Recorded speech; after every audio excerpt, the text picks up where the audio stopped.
Bonjour, je suis là pour Madame Sport.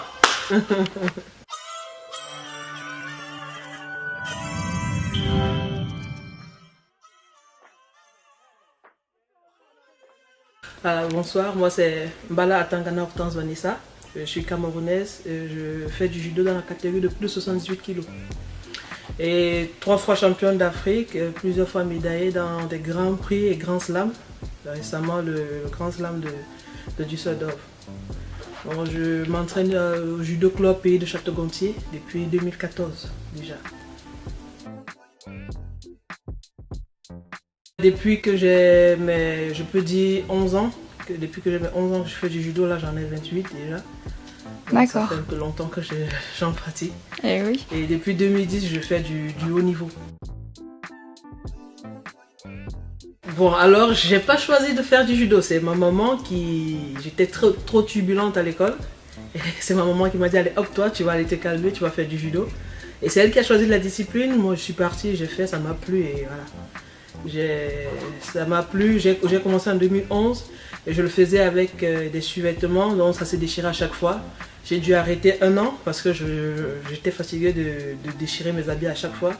Et à ce moment-là, mon entraîneur il m'a offert un kimono et j'ai repris et je n'ai plus jamais arrêté.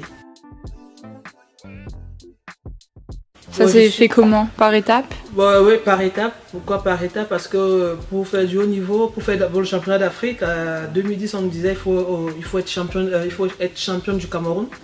Et à chaque fois, il y avait une grande sœur, je l'appelle grande sœur parce qu'elle était très forte, qui était toujours la première.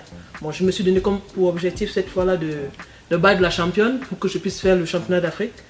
Du coup, je l'ai battue, mais j'ai fait le championnat d'Afrique, mais par équipe, pas individuel. C'est à ce moment-là que j'ai intégré l'équipe nationale et voilà, je suis plus ressorti de cette équipe jusqu'à aujourd'hui. Moi, personnellement, ça me fait du bien, parce que je le fais déjà, parce que j'aime déjà d'abord le judo, je le fais pour moi d'abord. Et après, voilà, les résultats arrivent comme ça. C'est une fierté? Ouais, c'est une fierté pour moi.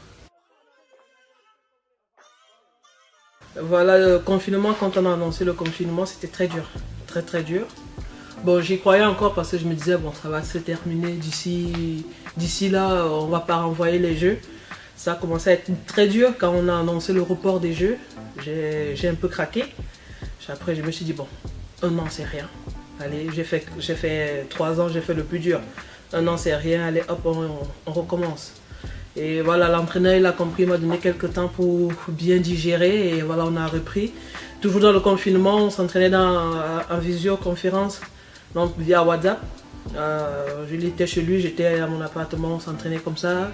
Les préparations physiques le matin, le soir, de mon côté, je faisais des exercices de judo, toujours dans l'appartement.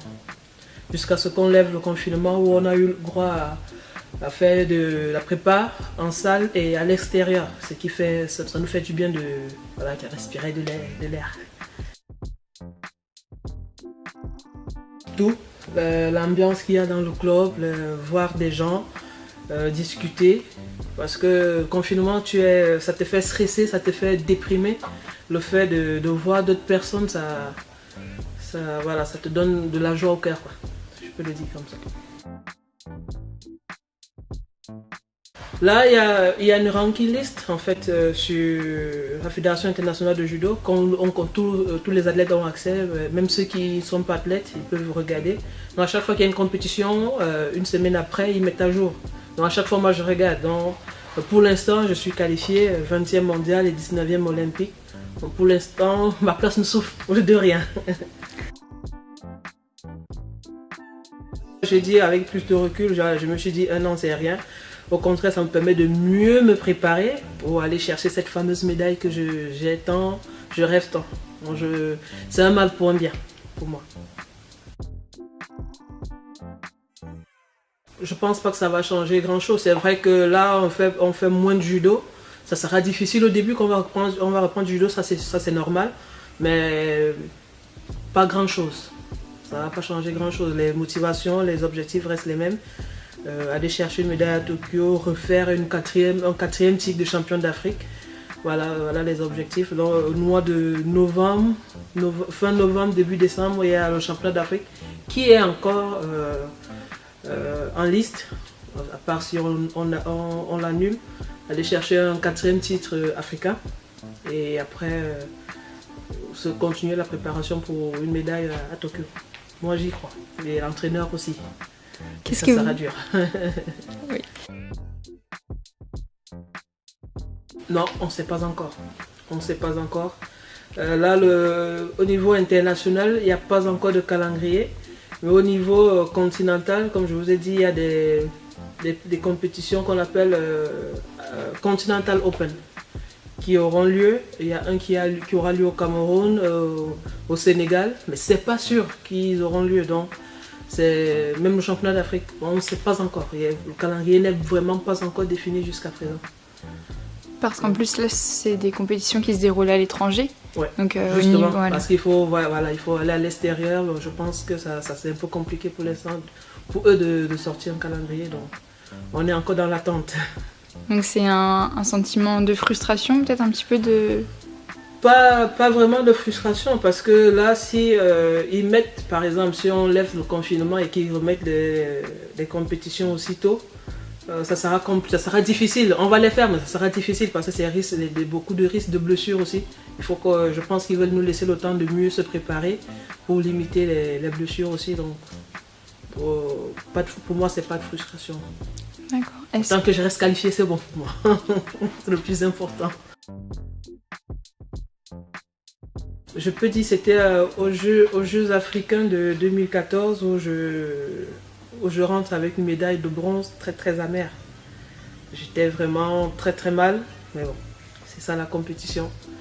À la veille de la compétition, je me blesse, je me fais une entorse au doigt, j'arrive pas à tenir et tout, mais bon, comme on dit, j'ai serré les dents pour aller chercher au moins une médaille, quoi. Donc ça, c'était vraiment dur. Là, en février, à Düsseldorf, où j'ai fait pour la première fois une médaille dans un grand slam. Et c'est une première pour le Cameroun aussi. Alors là, c'est l'un des plus beaux souvenirs. Je sais que j'en aurai encore, j'espère, je le souhaite. Et là, c'est l'un des plus beaux souvenirs que j'ai. Le judo va permettre à ce qu'elle puisse avoir confiance en elle. S'affirmer et voilà, ça permet de s'épanouir. Il ne faut pas qu'elles hésitent, il faut qu'elles viennent essayer avant de dire qu'elles n'aiment pas. Sincèrement, le judo, comme on le dit, c'est l'école de la vie. Ça te permet d'avoir confiance en toi, de t'affirmer, voilà. La confiance. Ouais, la confiance en soi, beaucoup de confiance parce que voilà, quand tu es tout jeune, à l'école où on sait comment ça se passe, il y a des moqueries, des insultes et tout. Ça te permet, au moins quand tu fais du judo, ça te permet de prendre ça autrement. Et voilà, comme on dit, c'est l'école de la vie, voilà, de déstresser et prendre ça positivement, quoi.